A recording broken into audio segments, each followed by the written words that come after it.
This episode of Stock Club is brought to you by Hyundai. Restart your journey towards a greener world with Hyundai's next generation of zero-emission cars.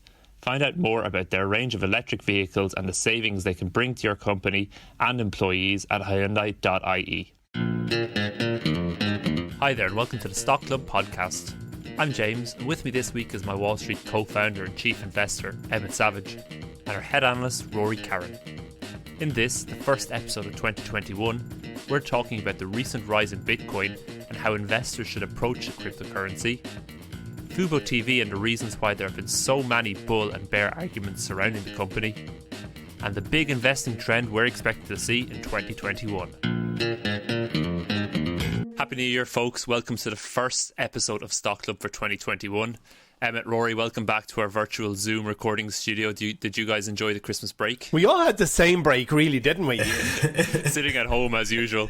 It was nice to get away from the markets for 2 weeks. Yeah. What about you, Emmett? Yeah, I'm the same, actually. I think everyone in Ireland, anyway, had pretty much the same Christmas. You know, we went nowhere, we ate similar food, watched the same TV, waited for new titles to be unveiled on Disney Plus on Christmas Day or whatever, and I enjoyed it. It was great. I was surrounded by the people I care for the most and love the most, and other than that, yeah, it was fine. That's a nice outlook to take on it. Rory, you've no Moroccan food poisoning stories for us this year.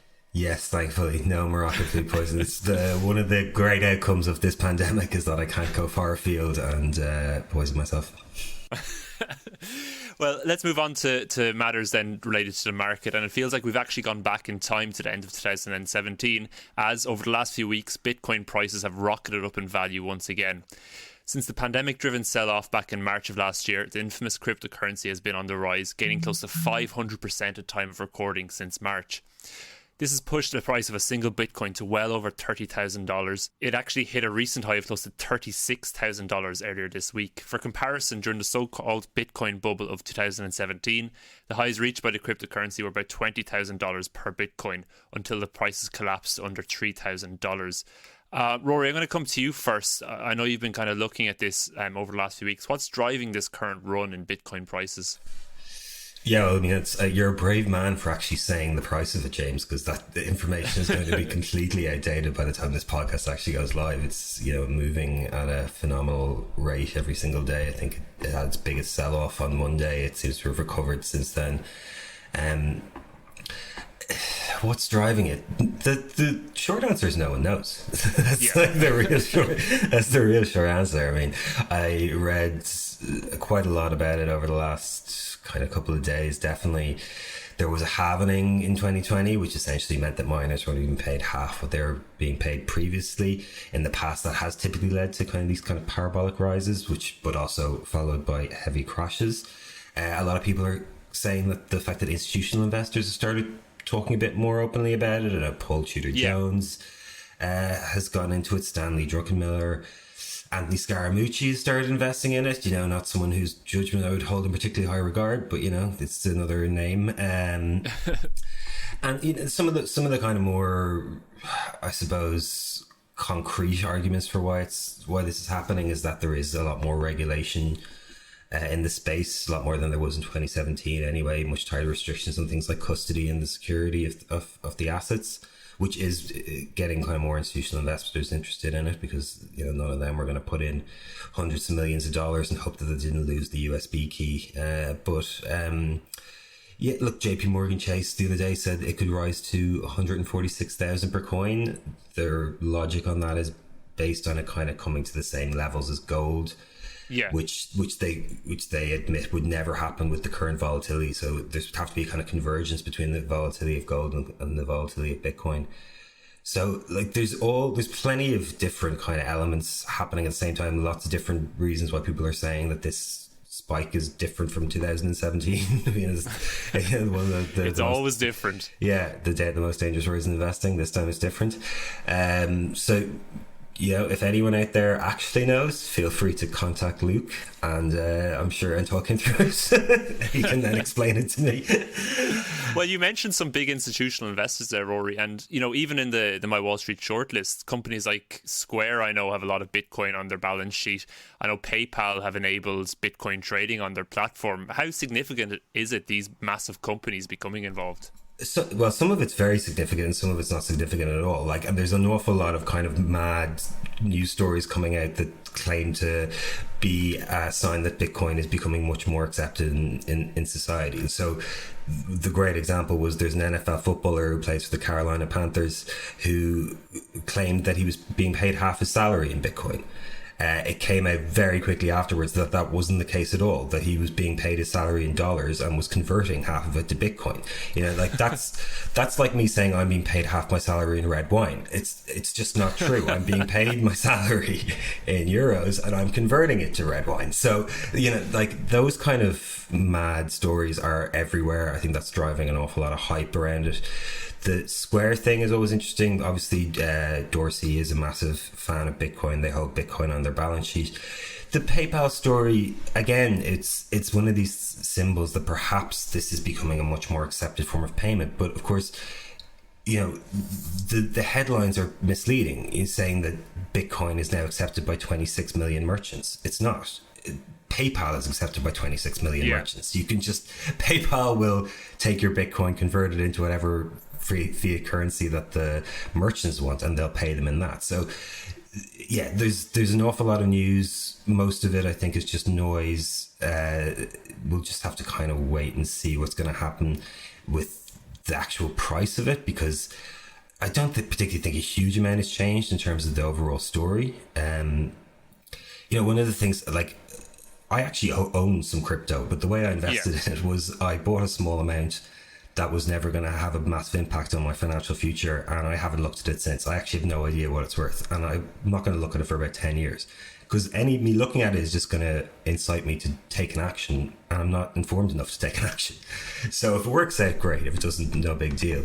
You know, certain things, like apparently there's varying kind of reports on this, but something about 2% of all the ownership accounts that can be tracked on the blockchain control about 95% of all the digital assets. Now that's a kind of concentration that I would not be comfortable having a large amount of my money tied up in, because that's just, whether or not they are doing it, there's so much opportunity for manipulation when you have that kind of concentration of an asset. And, you know, Nouriel Roubini, commonly known as Dr. Doom, has come out strongly about this, saying it's a complete scam. He compared it to gambling at a rigged casino, where, you know, the controlling interests are just going to pump and dump this back and forth as much as they want. So, like, the thing is, we don't know. We just don't know what the future of Bitcoin is.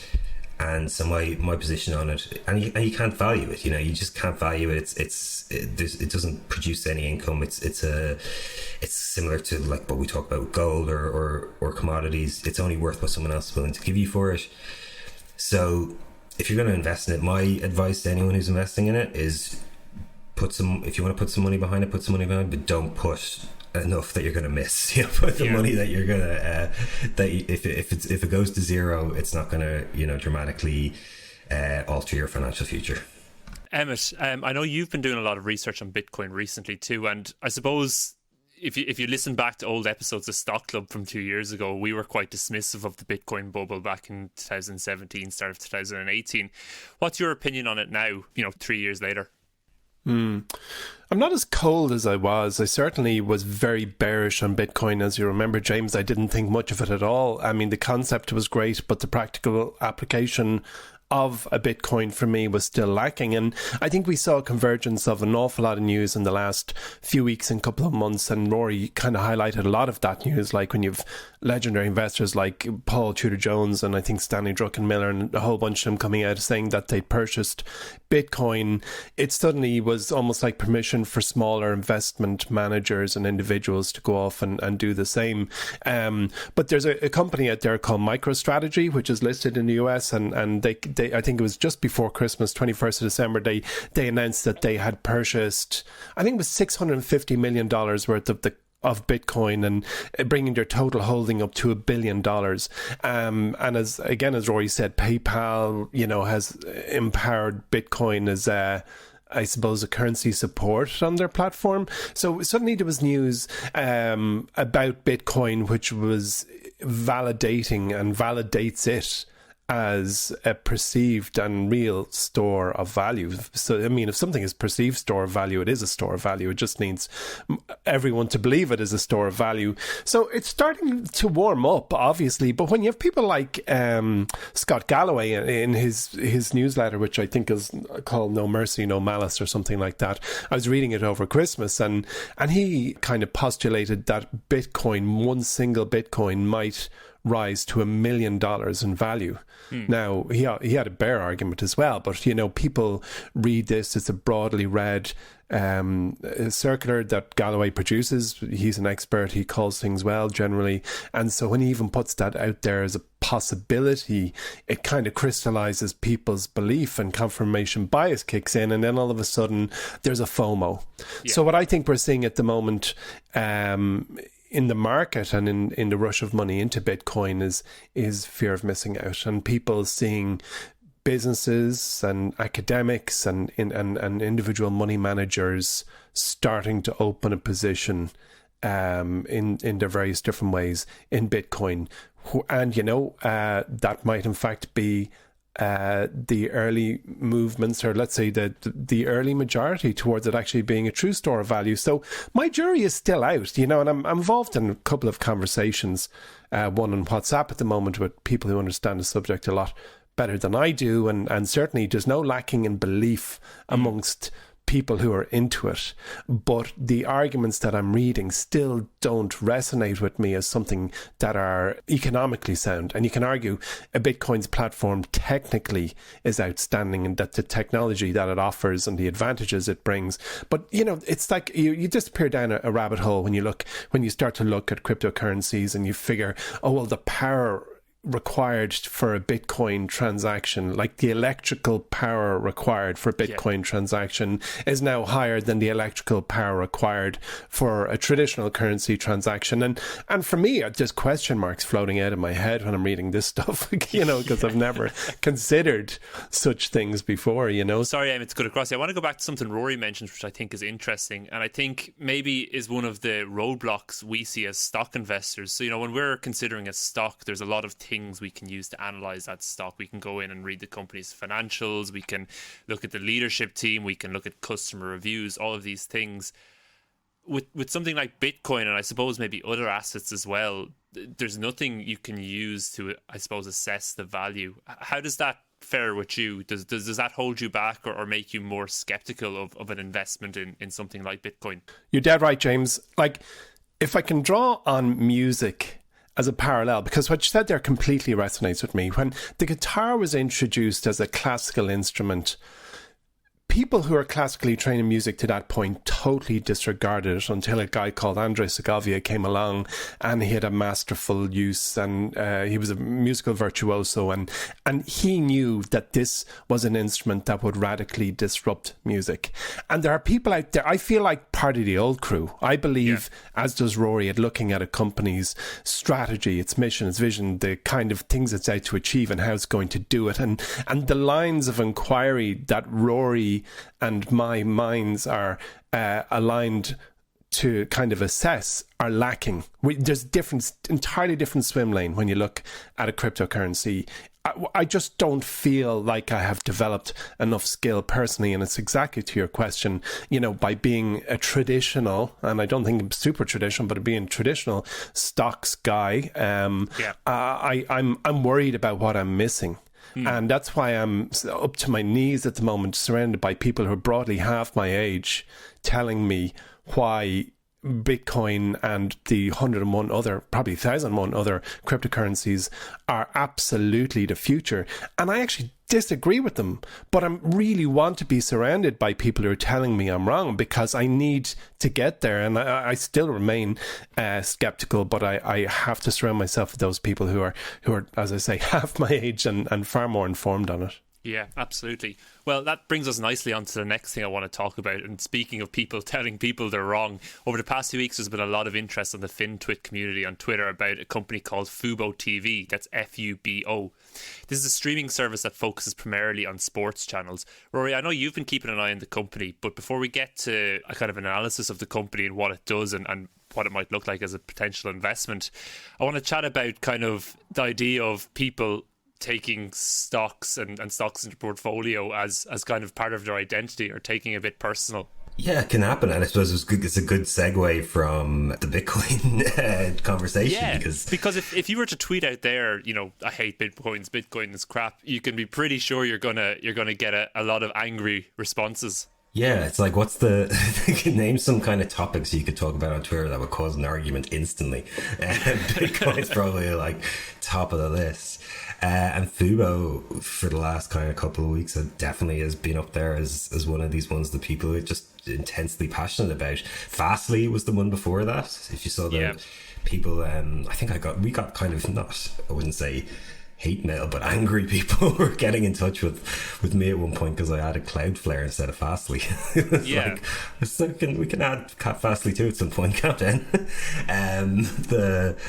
So FuboTV is a streaming service which is kind of focused around the idea of sports. And the reason that I was kind of initially attracted to the idea of it was because we follow, obviously, the whole cable cutting or cord cutting trend.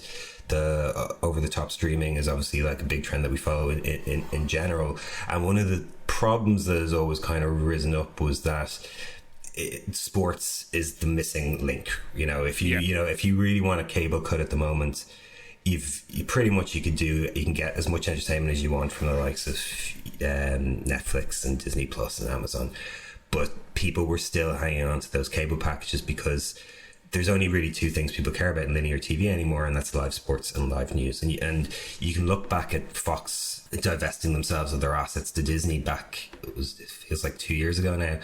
They held on to the sports and the news because those were the parts they understood were going to be, they were going to survive the cord cutting trend, or at least that content was going to still be valuable outside the world of cord cutting. So FuboTV was launched in 2015 as a soccer streaming service.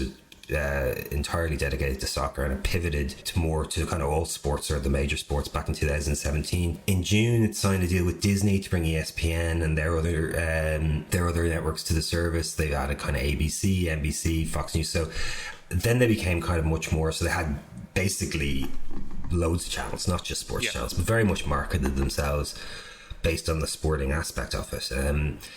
Now the problem is now that they become just another what's called virtual multi-channel video program distributor, which is just a company that buys content from the major content providers and repackages and redistributes it. And they compete with companies like Sling. Hulu has a live TV streaming service. YouTube TV is a big thing in the States where you can get your live TV through YouTube. So even though they're kind of marketing themselves as the sports first television service, there's very little difference between them and kind of the other big players. So I mean, as a company, it's in that space. It's in what's an interesting space, because we know over-the-top streaming is going to grow over the next few decades. But this is still, they're competing against Hulu, which has 4.1 million subscribers at the moment. YouTube TV has 3 million subscribers at the moment. Sling has 2.5 million subscribers, and Fubo has less than 500,000 at the last report. So they're one of the smallest players in this space. And the bear argument for FuboTV is that they're growing really rapidly, and they are growing really rapidly. They're growing about 60% year over year, and that's even with a year where an awful lot of sports was cancelled over the summer. So there was a lot of people who weren't really, there's no sports to watch. So why would you subscribe to Fubo when there's no sports on? And so even in what should have been kind of a quiet year, they're growing very rapidly. There was other kind of bull cases as well. Disney took a small stake in the group, the parent company that owned them, and then they had this kind of gambling online or sports betting play as well, where they kind of very much just dipped their toe into a fantasy sports betting company that they acquired. And so this was kind of the bull argument for that, and the stock really kind of rocketed. Like it started off at about $10, I think, when it became public, and it was up at $60 at one point. Then suddenly the bear arguments started coming in, and they came in pretty rapidly. One guy in particular from Lightshed Capital pointed out that Fubo is no different than an awful lot of the other streaming services out there, the ones that I've already mentioned. Noted that these even Sony had a version of this business that they essentially just closed down because it wasn't making them any money. They just couldn't make money out of this service. AT&T had one, DirecTV Now, I think is what it was called. They shut that down, or they essentially stopped investing in it completely, because it's just a kind of crummy business. The way that you pay for the content is you pay for it on a contract basis. You have to buy all the content. The networks won't just sell you the sports bit, because they want you to pay for all their content, and then you end up just having to constantly increase your prices to pay for the content that you're delivering to subscribers. So that was one kind of thing that was pointed out.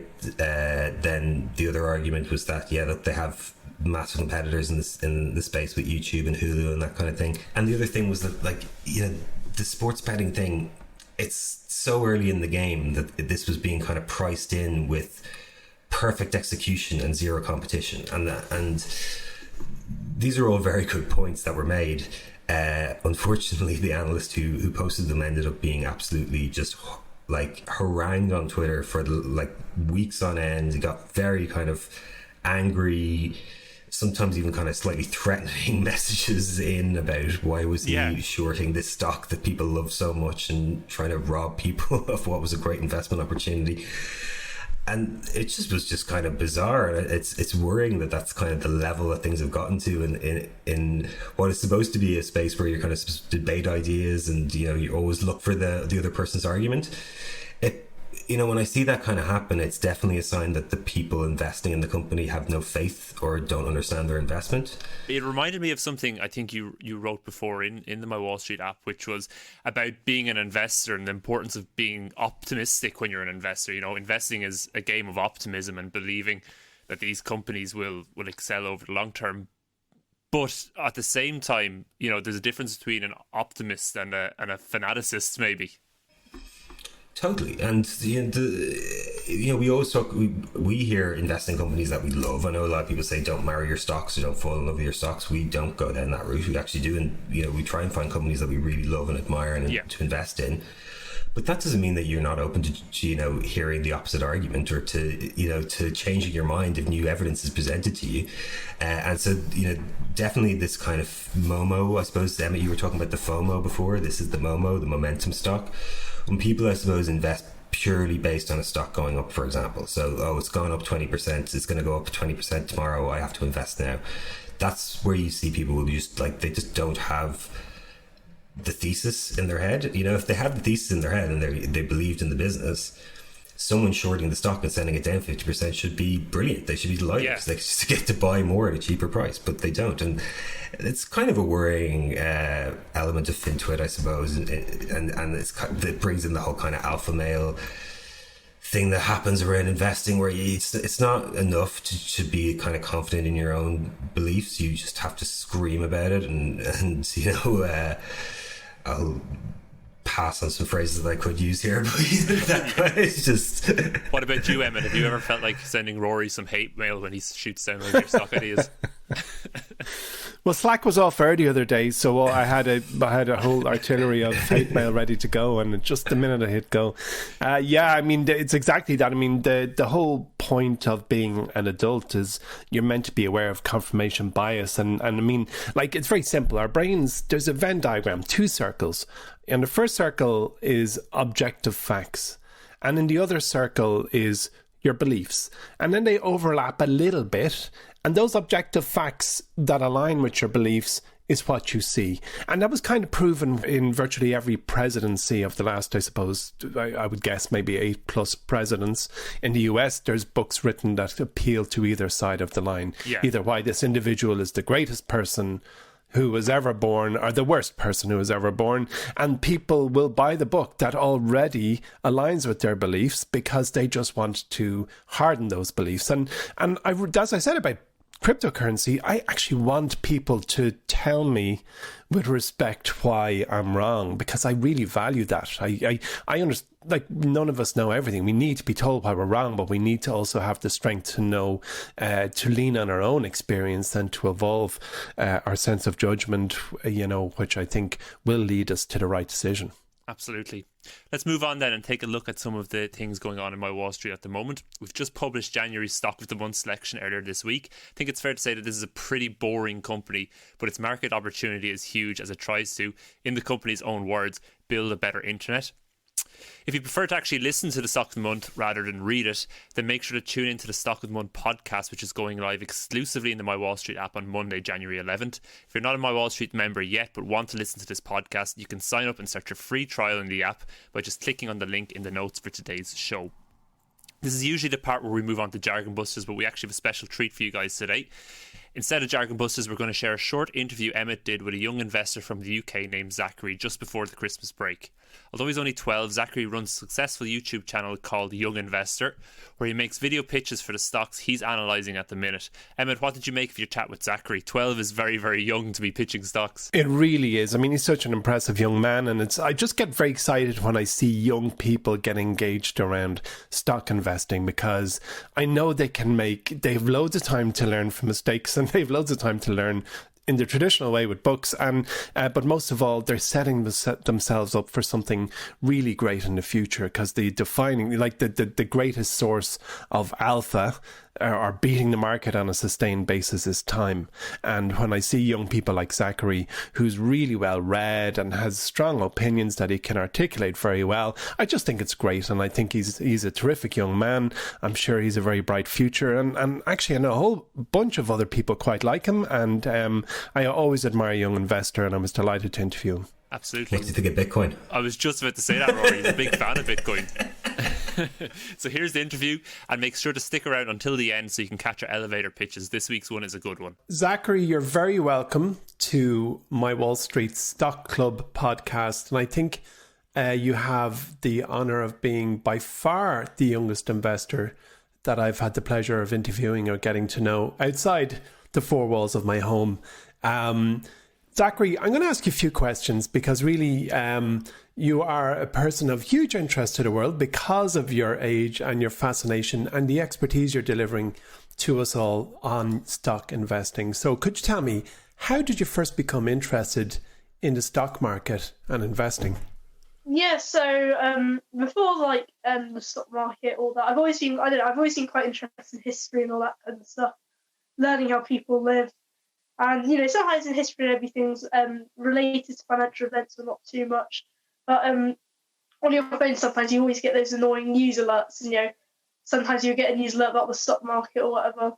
And, it's a combination of that. But then the UK version of Robinhood Trading 212, I'm sure you know them, and they ran a massive ad campaign once, and I decided to get my mum to start an account, and that's how I really started getting into the stock market. That's absolutely terrific. So what's the number one thing you look for in an investment, Zachary? Something which can make me money, mostly. I usually look for something like a growth stock, or that something which is like high growth, maybe not fully recognised by the market, maybe more on the speculative side of an investment. But I don't think if you buy speculative investments necessarily, you're putting a load of money at risk, because I always think you do your DD and you like the stock. You think it's got great growth potential ahead, then I don't see any, worry in buying a stock like that. I mean, I bought loads of growth stocks for. I've had a penny stock, which I have to this day, Akamoto. I bought that 2 weeks. So after 2 weeks of owning that stock, it went up 60%, 69% in one day. So that was pretty good. But, I think stuff like that, when they get more recognised by the market, some, under the radar stocks. When I'm looking into one at the moment, which Bill Ackman has been talking about, it's valued at like $1 billion. It's I think it's for like Freddie Mac, something like that. But it's like it's very much a boring company. Or they for example, in 2008 they actually brought up subprime mortgages in the crash, split them up into securities, and then sold them as back securities. And the government then proceeded to take them private through a new regulation. They've come back to stock market. I mean, I saw Bill Ackman talking about them. He says, I think if the Fed secretary puts up the interest rates, or the Secretary of State carries on taking these companies out and recognising them, allowing them to carry on going on the stock market, he was saying like next year you could see that stock going up 600%. He said that's really the fun part of our portfolio. and stuff like that. So I look in that stock and interest. I just look for something which has high growth potential. It's not going to take me 10 years to make some money. So, you're not scared of some risk. How do you feel about cryptocurrencies? Yeah, so I think, unlike, I usually just look at Bitcoin. That's like the one thing I'm into. A lot of my followers are into Bitcoin. So really, before I, had all these followers, I was never really into crypto or all that. I didn't really do any research about it all, but then some people were like, you should look into Bitcoin. And I started reading more and more about it, and I think the thing which is most interesting about Bitcoin is you've got this thing where you're up 100% year over year, every single year. You've got something which, is quite unpredictable. It's not always following the market. What I find interesting about Bitcoin is you've got 21 million Bitcoins in existence. That's all you've got. You're only ever going to have 21 million Bitcoins. You can't have 22 million. Not every year you're just creating more and more Bitcoins. So, for every dollar you have in your bank, next year it's going to be worth 98 cents. It's something like that. Unlike Bitcoin, you're never going to be in the situation where your money's always getting devalued because more and more Bitcoin's coming out. Bitcoin's always going to say it's 21 million. We had the last run-up we've had before this one everyone said it was a crash. It was there, said there would be a crash, it's a bit of a bubble. It did crash. I think this time with this Bitcoin run-up, there's not much talk of it being a crash. It's more of it being not people just thinking it's going to carry on going up and up. I know like people like Pop, for example. I was, messaging him on Twitter once, and we were just talking about crypto. I think the interesting thing about, going into the future, more and more assets institutions are going to start buying up Bitcoin. I read something from the author of Rich Dad Poor Dad. They were saying the other day that they're so happy they did buy Bitcoin. I think next year we're going to have a wall of institutional money start flooding into Bitcoin. I think it's going to go up next year. We're not going to crash. I don't think we're in that kind of scenario. I think the whole future of Bitcoin is overwhelmingly positive. Now, obviously, it carries a risk. That it's just a magical online coin which has no value.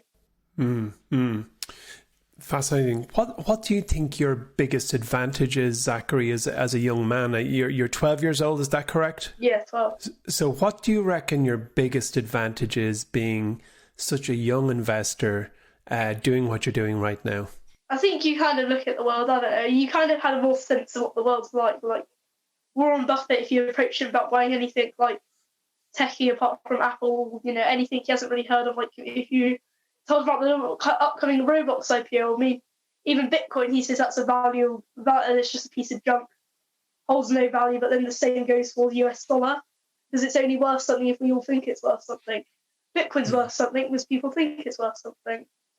So I think stuff like, I don't think like older investors really get the whole idea of stuff like which is maybe a bit more modern and more futuristic. I think they're more stuck to some stuff which they were used to, but maybe don't want to look forward to what is going for the future. So it's like people, everywhere. For example, Bitcoin, they're very hesitant. They just think it's a worthless old crypto. It's not worthless old crypto coin. It's worth $18,000 or $20,000. I hope 18, 20,000, whatever it's worth now. So I think going forward, I think young investors have a more sense of what the way the world's heading.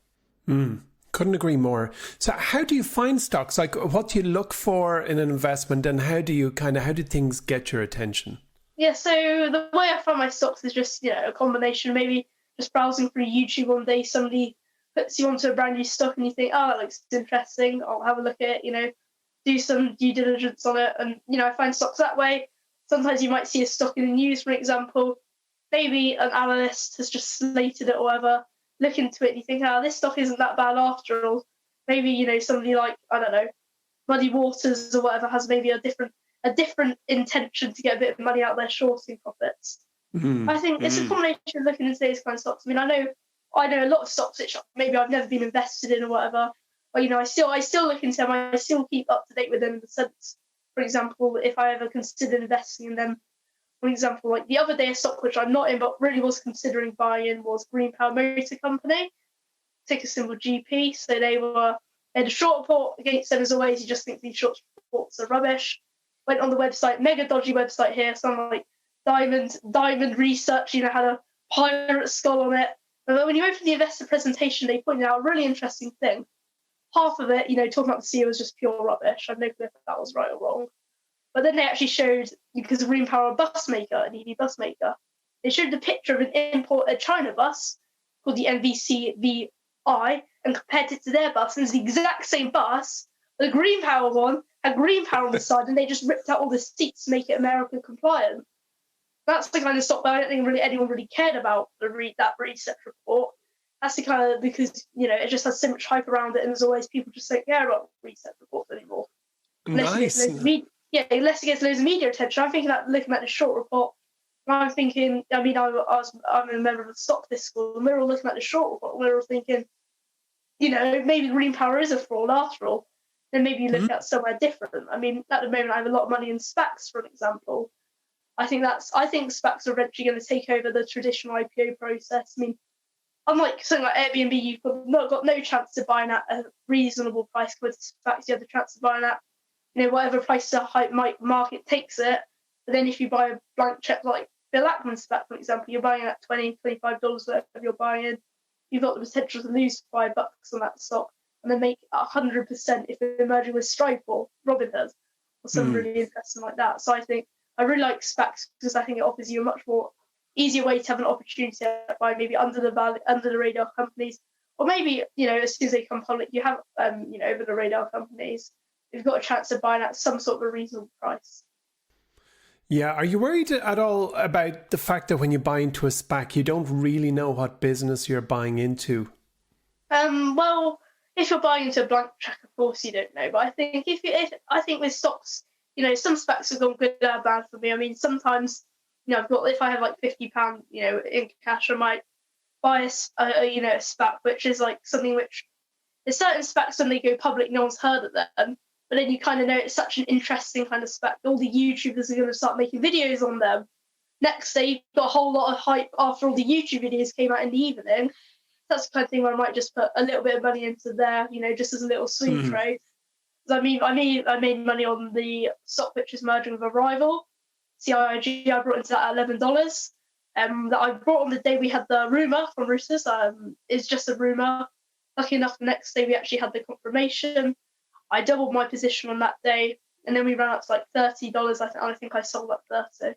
Is there any SPAC at the moment that you fancy just the chances of? Yeah, so maybe it's a bit of a speculative one, but I really like the look of the PaySafe one, which is merging through something like Foley Transmine Holdings. And I think the really interesting thing about PaySafe is, it's backed by some really famous investors. It's going public at around $9 billion valuation, one of the biggest SPACs ever to go public. And the interesting about that one is when you look at something, Square, for example, PaySafe allow the transactions through the bank, so a bit like PayPal and Square. But the difference between them is they've got all the gaming platforms. They are the one, they service Twitch, they service Fortnite, they service all the major video games. So you're looking at a company who has $98 billion in transaction volume on the platform. That's almost identical to Square, which is like $105, $103 billion. But Square's valued at $100 billion, PaySafe's valued at $9 billion. So that's a really interesting opportunity. I mean, the other day, I only brought a few shares in it. It's kind of I think I've got like 6% of my portfolio in that one.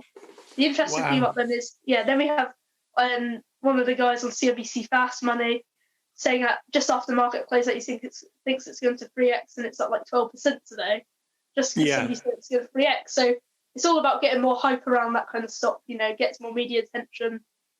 So then it kind of starts flying after that. Nice. So Zachary, here's a big question for you. Give me your pitch for your top company for the year 2021. What do you reckon? If you had to put your pin down on one company, which one would you choose? Well, my best stock, which I think is going to perform the best in 2021, that's a hard question. I would say it's between two for me. It's between Grow Generation or maybe Neo or PaySafe. But I think the chances are it's either going to be Neo or PaySafe. I think with Neo, you've got the thing where next year, you've got more. I think we got Neo Day coming up in January. That's going to be really interesting. We just diluted about 6% of our whole stock after huge run ups recently. I think it's quite interesting because I can see William Lee, the CEO, maybe cutting the price of the Neo, and we're getting even closer to Xpeng. Is what I think. When you look at Xpeng or Neo, you're always going to choose Neo. I think so. If you get close to that, I think PaySafe has got the potential in 2021 to get that way more media attention. You've got the potential for that stock to continue growing really rapidly. I mean, it spanned like 1980, but it's only started taking off recently. I think something like that could be really good because you've got. But I think that social. I mean, I was talking to Gally from Hyperchange the other day, and we were both agreed that gaming is going to be the new social for millennials and all that. You hop on your Xbox, you're going to be talking to your friends. I don't think Facebook's going to be such a major player the next few years as my generation, for example, grows up, and even millennials at the moment. I think everyone's going to be hopping on Xboxes now, not necessarily having Facebook accounts. I think people are going to have a Facebook account. They're not going to be active on their Facebook account, maybe on it occasionally. I think everything's going to be around gaming now. People are going to be like subscribing to like gaming packages for different XP coins, whatever. And then you've got PaySafe, which is transacting all of that. That gets about 5% of all that. So last year they had around like $1.5 billion in revenue, and they made $1 billion on that. So you've got a high margin business in PaySafe, one of the most lucrative sectors in the world. I mean, someone on Twitter was saying they don't like PaySafe. So they were saying unless you list a load of gaming companies, unless you have all of them, there's no way I'm buying in. What they didn't realise was they're with all of them. So I think with PaySafe, you've got Twitch, which is owned by Amazon, the largest streaming platform. They transact everything through there. And then you've got Fortnite, which is one of their major customers. Fortnite is possibly one of the biggest games in the whole world at the moment. And I think it's been staying like that for a few years now. You had like the Fortnite championships back ages ago, like a few years ago. And I think with Fortnite, you're going to carry on seeing things transacted through that. I think it's quite interesting that PaySafe is going to be the one transacting that. So there's more and more people start buying more and more coins, for example. I think PaySafe that's going to be a very lucrative investment. Nice. So Zachary, what do your friends make of your hobby? Like, are any of them interested? No, my friend Ollie, he's actually quite interested. He put like 40 quid into stocks and shares account just to see how it went. Yeah, so he's kind of interested, but most of my friends aren't, so I don't really talk about it that much. Yeah, I'm sure. And how do you balance your homework with your stock picking? I just do my homework and then after I do my stock. Good man. Well done, Zachary. I wish I'd have started as young as you have started. I wish I was as good at stock picking age 18 as you are now. So very best of wishes to you, and thank you so much for joining me on Stock Club today. So that was the interview. Thanks a million to Zachary for coming on the Stock Club podcast. If you want to find out more about Zachary, check out his YouTube channel at Young Investor or his Twitter at Young Investor 2. That's Young Investor and the number 2. Thanks for that, Zachary. Let's move on to the elevator pitch. So we've already spoken about how 2017 was Bitcoin's year. The year after that, 2018, was the year for weed companies. 2019 was the alternative meat revolution. And 2020 was the rise of working from home stocks. Today, I want you guys to pitch to me what you think 2021's big investing theme will be. So when we're doing our end of the year podcast next December, what are we going to be talking about as the big theme of 2021? Rory, I'll come to you first. So I'm trying to kind of figure what makes an investing, like what makes one of those years where things just totally explode.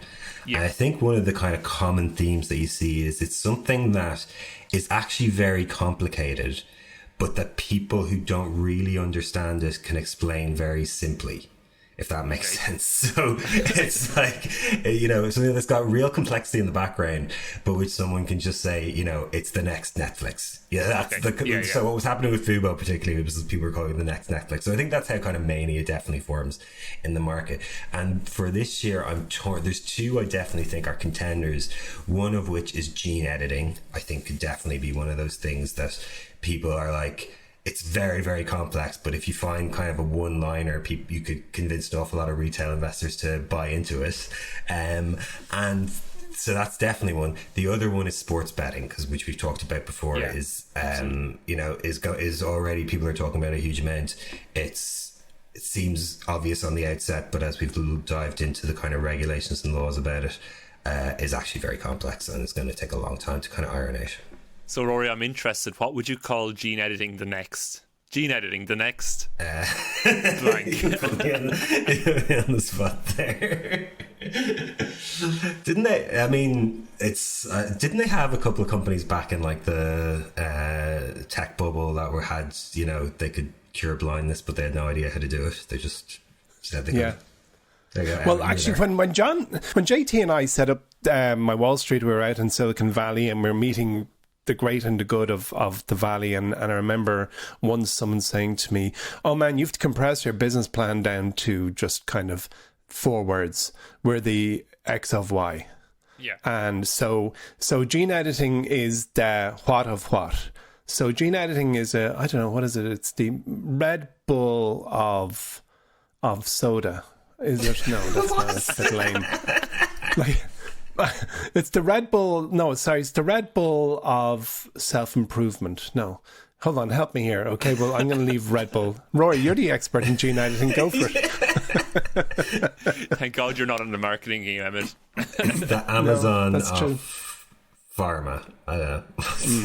We'll get there. You have 2 weeks until the next episode to figure it out. Emmett, what's your elevator pitch? Well, I'm a little bit sore because, as you know, I pitched gene editing about 2 years to you guys, 2 years ago to you guys, and you laughed me off the stage. This is what Rory does, Emmett. I pitched Home Depot, and when I took some time off, he picked it as stock of the month. Okay, well, so I'm going to go slightly different route, and it's if vaccines are effective, and it's if they are effective. I think all our fingers are crossed.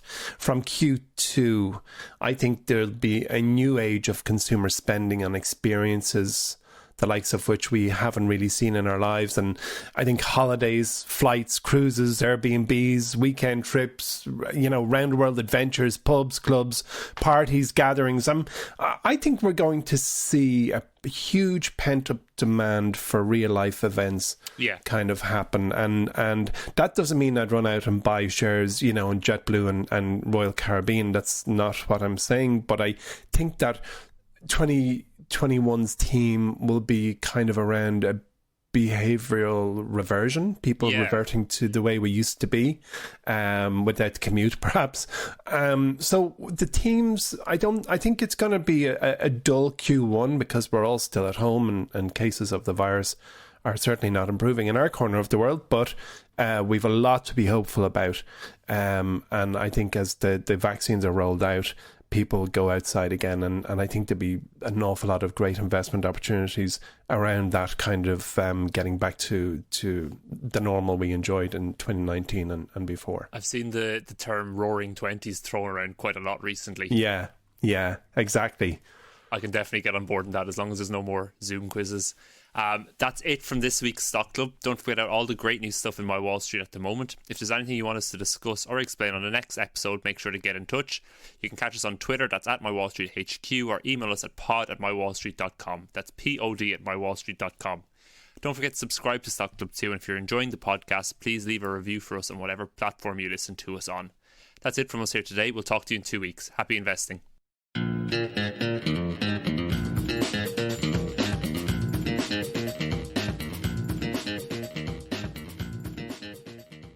This episode of Stock Club is brought to you by Hyundai.